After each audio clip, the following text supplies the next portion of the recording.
Hi, Aaliyah. I just wanted to do a quick video so you could get started, hopefully, on some of this work, or at least look over what you've got to do, and then I will be sending you an email shortly, along with this video, to set up a time to get together, hopefully early next week to talk. So I'm sorry that there was so much that you've been having so many problems with the blog. Um, the blog is the central course space online, so I'm not using e-learning. Everything is on the blog. So to get to the blog, you'll need its URL, goodancestors.edublogs.org.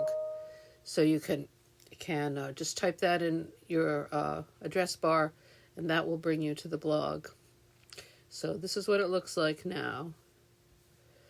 So there, the blog has postings in reverse chronological order. So the most recent stuff is at the top. So these posts are labeled by weeks. So this is this week, week 9. So to look at the blog, you want to scroll down to the bottom to read the first information. Now, you have set up a blog already. I hope you remember. I know it's been a long time. And you did the first few assignments, so you should have seen this already. So we'll scroll down here. Don't get dizzy. So week.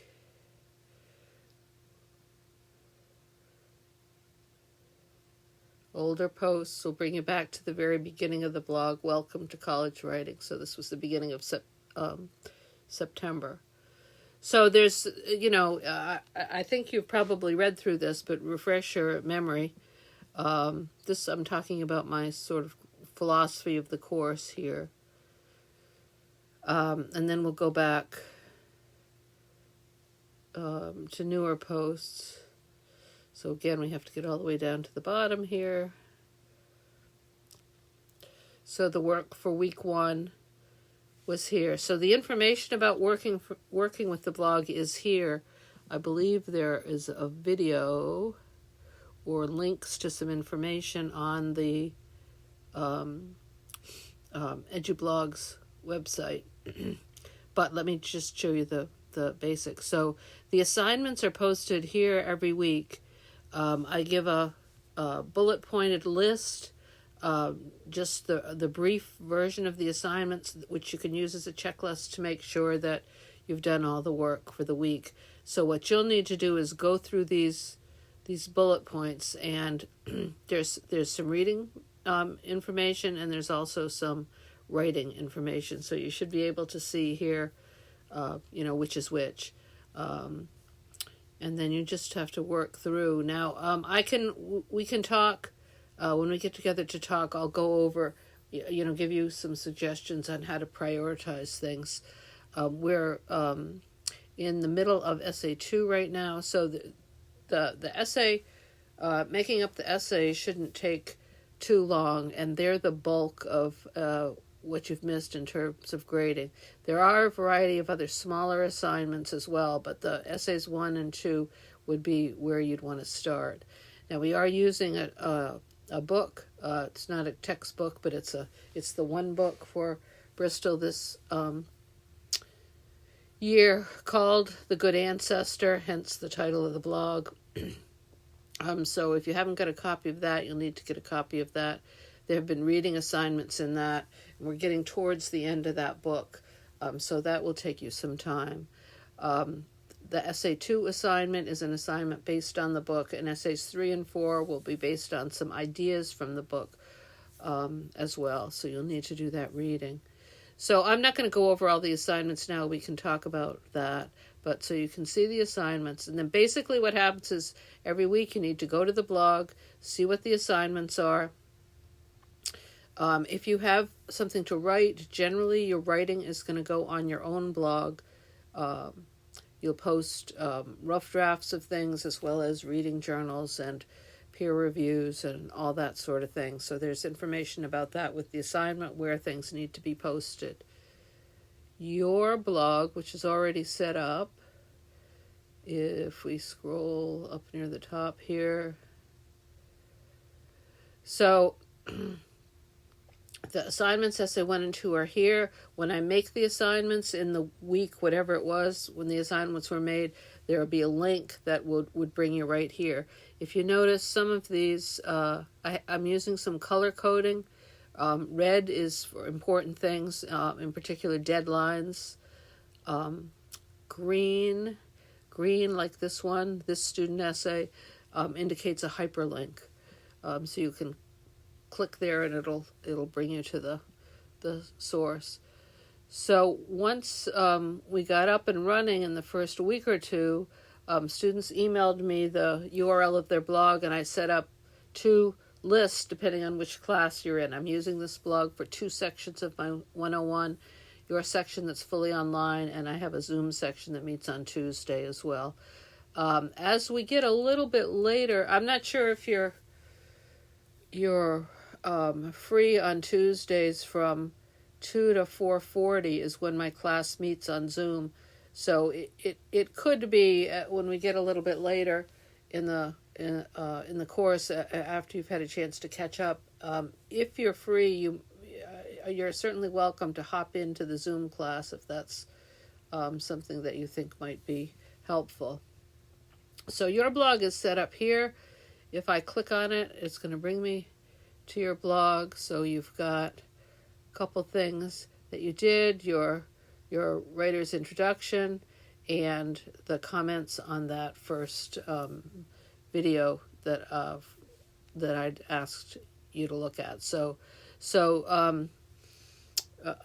I'm assuming you got these posted. You may not remember by now how to do that, but if you go back, so what you're gonna, if you to add information to the blog, you'll need to add a post. You need to be logged in to do that. Hopefully you remember your username and your password. So I'll sign in on the course blog. So I've got my username and password here.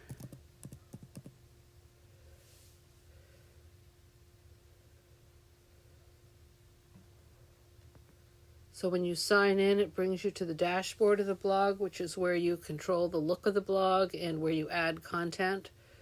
To add a post, you would click on this plus new post.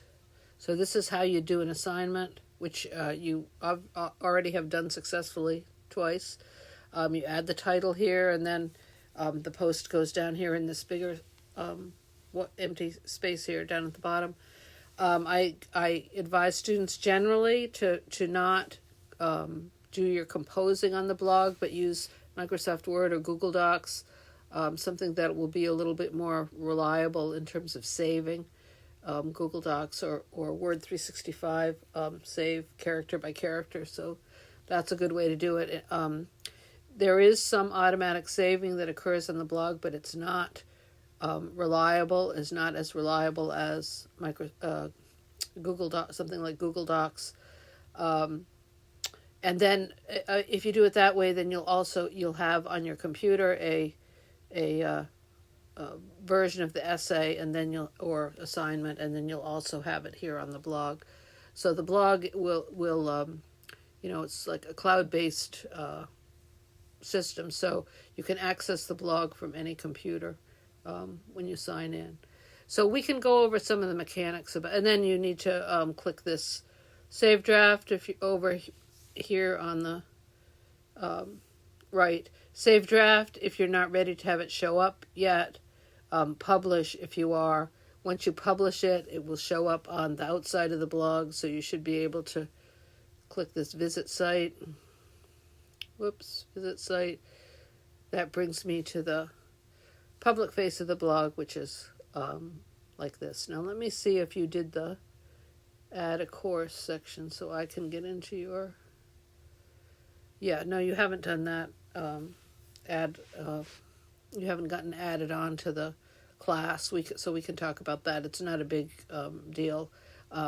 So I'll be able to see. You don't need to send me email assignments through email, except for final drafts of assignments, which I will be grading in as a Word doc or whatever.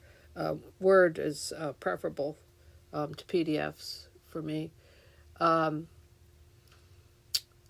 Let's see.